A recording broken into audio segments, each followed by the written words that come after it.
Hello. So, when I was around 2100, a year and a half ago, I was really or 2 years now, I was really looking for different ways to improve my chess. I was reading a lot of books, I was trying out exercises, and I ran across a bunch of videos in a row, or a bunch of things in a row, that suggested a particular method. I hit John Bartholomew with his video of the Opera House game, and him talking about how it was the first game he ever memorized. And then I ran across a book called GM Ram, which is the thesis that if you memorize games, and by memorize it doesn't just mean you can recite the moves, but you can explain them, you can understand them, you can show sidelines, the game makes sense to you. If you can memorize one game, I think he claims you'll be a 1400. If you can memorize one top level game, if you can memorize 10, you're a master. 100, and you're a grandmaster. And the idea was, in his book, he gives these 100 positions, or more than that, I think, 256 maybe, where the idea is if you completely understand these positions, you have them automatic, you'll be GM strength. Now, this is all fairly optimistic, and I think it might get the causal link wrong. It might be that to be strong enough that 100 different high-level games make enough sense to you that you can hold it in your head, you have to be that strong. I also think he's probably overestimating the strength. I ended up memorizing around 20 games. I think it was useful for my chess. I don't think it suddenly meant I was master strength or not. Though perhaps he'd say it doesn't count because a couple years later, I've forgotten a lot of them. So I'd like to return to this project. Oh, the other thing I ran across was I was on Chess Reddit and I saw someone post some post about someone asking how to improve at chess, and one person replied, "I've just been memorizing high-level games, and I'm up. I think they said they were up to 200 something." And I thought, okay, this is a little silly. And then I saw they mentioned that they had, as an adult, gone from under 2,000 to 2,450 FIDE, which is an incredible jump, and was instantly interested because I'm very interested in adult improvement. So I decided to memorize some games. And I memorized a little over 20. And I decided to do them in sets of three from different famous players in history, moving forward in time. I wanted a sense of, a sense of chess history. GM Ram has some game suggestions. I didn't want to, exactly steal that. And I also thought that the best games to memorize are ones where the logic is really clear. Like, there are positions where multiple developmental moves are all about equivalent and they happen to do one order, but it could have easily been another. And I think games where the logic from start to finish, you can understand at each point what someone's trying to achieve with their moves, rather than, well, any of four moves are about the same and you'll play three of them in some order. I think those games are difficult to memorize. And so there were a bunch of games I tried to memorize that I thought weren't particularly useful. And again, I think memorizing might be the wrong term, though I don't really have a better one for this, because for a game to stick, for most people, unless you have like a photographic memory, what you really need is to understand it. All the moves need to make sense to you, or it just won't stick a week or a month or a year later. And so I think John Bartholomew starting with the Opera House was an excellent place to start, and I'm going to start in the exact same place because I think it's really a coherent game that players at lots of levels will be capable of understanding enough to memorize. And you've probably seen it before, and I just challenge you to kind of go through the moves and maybe pause after I play each one and think a little, or think through my explanations, because I want, active learning. If you just listen to what I say, I don't know, some of it might stick, some of it might click, a lot of it won't. And the more you kind of think about it. So for me to memorize each game, what I would do is I would just click through the game and say chessgames.com, find the game unannotated, and just note anything I found interesting. I didn't necessarily have to calculate a lot of lines, but any ideas I spotted that were unusual to me, or what plans I thought people might be following. And then I would go over the game again the next day and try to more completely annotate it, and then I would check with the computer and see what I had missed. And doing that, I found that the games really stuck for me, and your method may be different, and this whole memorization thing may not sound appealing to you. I think to a lot of people it sounds like a lot of work, but I also think you really want to obtain skills in chess. Oftentimes we learn something. You're studying for a test in school, and you learn this bit of history, and within a few months, it's all gone. You don't or you remember only little bits. You had this knowledge, but it was transient. It wasn't sticking. You want to convert knowledge into skills if you want to improve at chess. And I think memorizing a game is sort of a byproduct of the thing that's useful here, which is to memorize it, you have to have this high level understanding. And to memorize it, you're not just playing the moves of the game, you're showing sidelines, you're explaining what each move is, you're able to verbalize that. And I think if you can do that at a good level for a lot of different games that show different ideas, you're going to be very strong. And the causal link may not be that memorizing them equates to that strength, but I think the more you can do this, the stronger you'll be. So, okay. This game was played in an opera house. Morphy had destroyed everyone in America, basically, and was touring Europe. And the Duke Carl and the Count of Isouard were like, let's play Morphy in a chess game. And he was like, no thanks, I'm kind of bored of chess. I'd rather do something more fun. And they were like, okay, we got an idea. Let's invite him to the opera. And they did, and he accepted. And then while they were there, they were like, oh ho ho, we brought a chess set. You want to play? And Morphy was like, fine, I'll play while not paying attention. And he played what's often considered one of the most brilliant games ever. I think this overstates it a bit. I think older games tend to have much less complex positions than modern games. But for my purposes, and I think most people's, that's good, because it makes the plans and the strategic and tactical ideas so much clearer, and it often makes older games easier to learn from. Especially because modern games, people are so familiar with so much that the defensive technique is just enormously good. And in older games, we can see much more clearly and less obfuscated what the ideas were. This is not my idea, but I forget who stated this more clearly. So anyways, Morphy was white and he played e4. Now, black has a number of ways to defend the pawn. And generally speaking, knight c6 is preferred. The second best move is usually considered knight f6, counterattacking white's pawn. But the third best move, and still a very reasonable move, is d6. It's a little passive, the bishop's blocked in, but the other bishop can come out. But when Morphy sees a passive move like this, he immediately looks to open up the game. And d4 is very logical. Now, I think something people fail to do when looking at openings is think, what is my threat? And here, white's threat is clear. Now, a lot of black players will do something that responds to the threat, and the white player is never tested on whether they know the threat. But white's threat is just to take the pawn, right? We have two attackers, they have one defender, we're threatening to take the pawn. And black makes a move attempting to defend it. A more reasonable move might be knight here. I think this makes a lot of sense. Black adds a second defender to the pawn, and if white takes, black can take back pawn and not allow this queen trade displacing their queen. Another move that might make sense, I think knight f6 is playable, again counterattacking on e4, and taking the pawn is playable. White's going to have a little space advantage, but black's position's okay. The Duke and the Carl, however, saw, okay, there's two attackers, let's prevent one from attacking them. And all the Duke and Carl's moves will make sense. They'll all be, okay, this is the problem they were trying to solve. And they'll fail to solve those problems, but it will be clear what they were trying to do. And oftentimes in these amazing games, these some of the best games of all time, if you're trying to memorize it, one side's moves all make sense, and the others are kind of ridiculous. And here, the moves are bad, but they have a logic to them. So they play bishop g4, pinning the knight, so now there's effectively only one attacker. And if you haven't seen this game before or aren't familiar with this position, think, what would you do as white? Because this move can be taken advantage of, and Morphy proceeded to do so. So Morphy played pawn takes pawn. And the point is, if black recaptures, white can trade queens, and now the knight's not pinned anymore, and take this pawn, forks here and here, black can save it, but white is up a pawn with a clearly better game. So his opponents saw this. Now, the best move at this point is probably to keep queens on and gambit a pawn with a move like knight d7, let white take again, and black has a few developmental tempo for the pawn, and it's not a ridiculous position.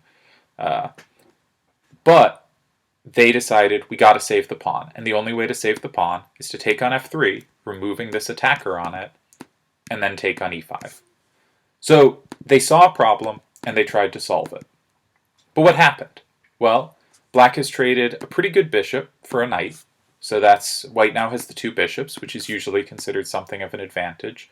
And white has an open game, is to move, and is ready to develop all their pieces. And Morphy just immediately makes threats every move. He plays bishop c4, threatening queen takes f7 checkmate. The Duke and the Carl respond. They respond quite reasonably, develop a piece, and stop the checkmate threat. Now, a lot of times in positions, what we need are cues, hints that a square might be weak, hints that we should make a particular move. With this bishop gone that was traded, the b7 pawn is weak. Often if black brings out this bishop early, the b7 pawn is going to be weak. And Morphy now finds a really nice fork where he threatens to take f7 and b7. Now if we look from the Duke and the Carl's perspective, they're not going to be able to defend both of these. It's a fork, we can only defend one. Which one should be defended? Well, if you look at it for a bit, it's pretty clear saving this pawn is a horrible mistake because white will checkmate, and white will checkmate whichever square the king goes to. So the f7 pawn, which we should already be thinking, this pawn around our king, that's probably the important one. It's definitely important here. And black has two ways to defend it. They can play queen d7 or queen e7. Now, queen d7 might look tempting in one way. Now it looks like we might lose the rook, but the point is the queen can come here, saving the rook, or does it, white has bishop b5, winning the queen. So queen d7 would not stop the threat of queen takes b7 and queen takes a8. However, the Duke and the Carl, not terrible. They find queen e7. And the point of this, it both defends f7 and threatens queen b4. So if white was to take, black could play queen b4 and force queens off. And white's up a pawn, though they need to play c3 to keep that pawn, otherwise black will win this pawn, so they have to counterattack the bishop. But the game's not over, and Morphy was more ambitious than this. And I think this is a real tendency in Morphy's games, where he could take a clear advantage, or he could play kind of the most active move. And he reliably chooses the most active move and plays knight c3. And the point is, if queen b4, he can now take on f7, and again, the queen comes in, and this is devastating. So black does not have a way to trade queens. So knight c3, really nice move. He just keeps developing his pieces. And now black has defended f7, but wants to worry about b7. And they have a choice between b6 and c6. There's no other way to defend it except queen b4, which gives up f7. Oops, did not mean to click there. So they chose c6. And again, this makes a lot of sense. b6 might have problems on this diagonal. Maybe the bishop comes to d5 someday. Maybe the knight's coming to b5 and the c7 pawn might be weak. But c6 seems to protect all the squares the knight could go to, limits the bishop, the queen covers the pawn. c6 seems like a very reasonable response to white's threats. And what does Morphy do? Of course, Morphy continues developing and applying more pressure every turn. He plays bishop g5, pinning the knight to the queen, and preparing to castle in either direction. Morphy has now completed development of his minor pieces. You'll notice he has all three of them out. And how many does black have out? One. This one's not out yet. This one's stuck behind the queen. Black's position is miserable. And again, though, the Duke and the Count make a reasonable response to their problems, and Morphy is going to, find huge advantage against it. Where's this knight going to go? If it comes here, maybe white takes and black's pawns are just going to be terrible. These two pawns will be weak, this pawn will be weak. That's a horrible position to defend. Well, if the knight comes here, the queen could take on b7 if nothing else. So this knight's very hard to bring out. What about the bishop? Well, the bishop's stuck behind the queen, but where does the queen have to move? If it comes out here, f7 will fall. If it comes here, it's probably going to lose time to a rook. Maybe it could come to c7, but that would allow white to double the pawns. If they wanted, they might choose not to. Queen c7 is actually probably one of the better moves in this position. I think h6 is also playable. g6 just makes this feel even weaker, but might get out the bishop. It's just a very hard position to play. And they chose, we need to drive white back. They played b5.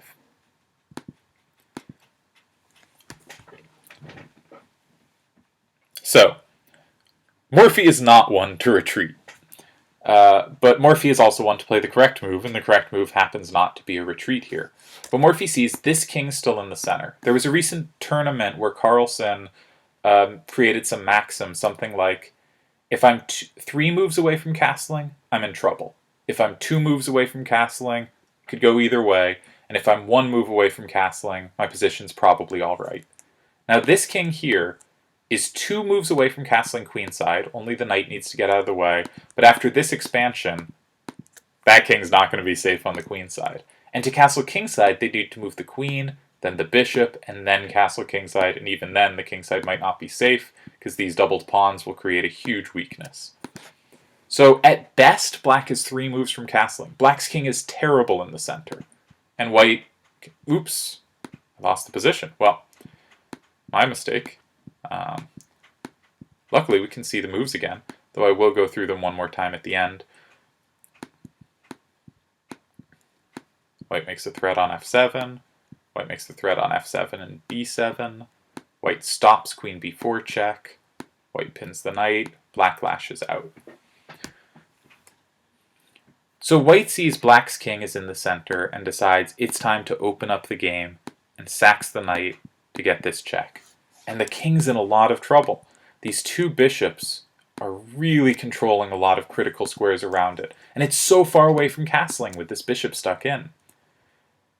Sure, the king could go to d8, but then a rook would come to d1, probably with castling, and black's king is never going to find a home. They decided to block, but now this knight is pinned and this knight is pinned.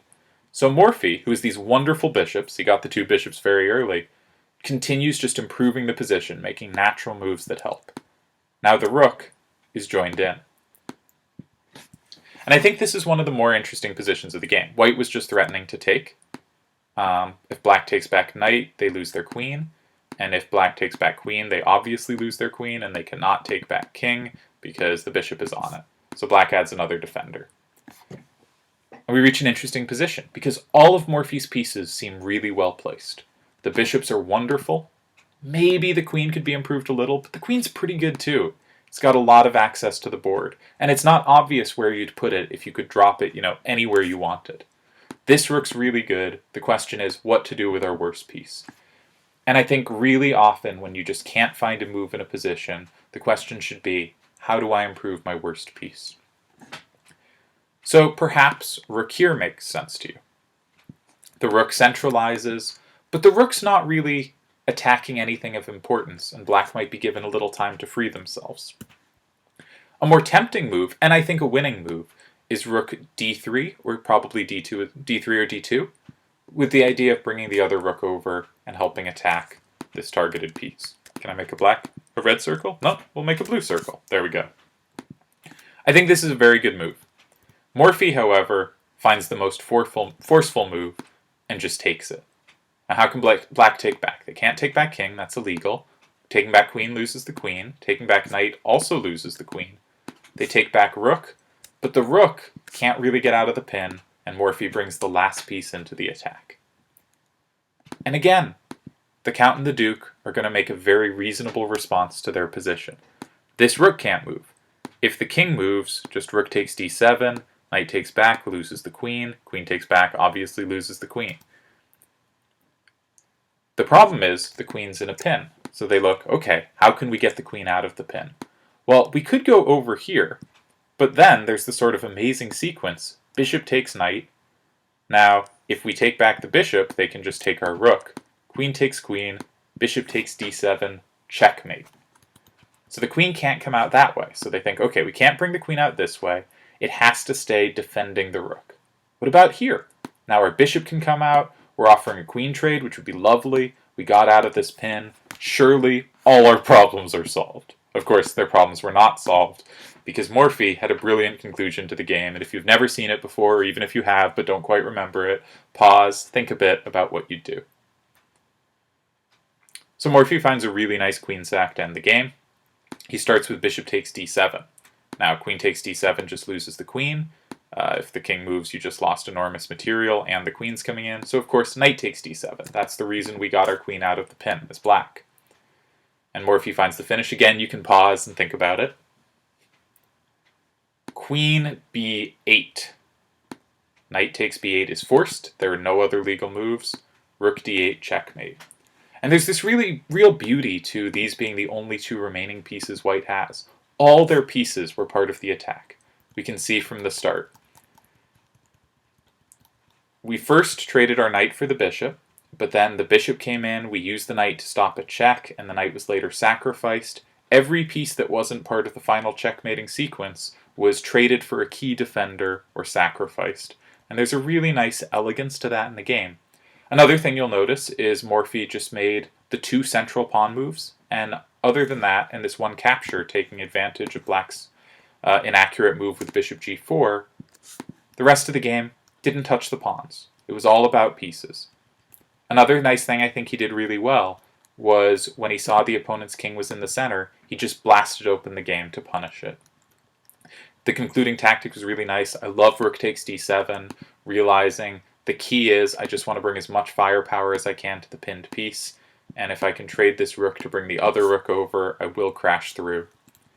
And the other thing is that all of Black's moves make some sense. All of them react to the problems he is putting them, right? Here we have the threat of d takes e5, so they try to react. Here, the problem is going to be queen takes queen if you take back, so they take here first.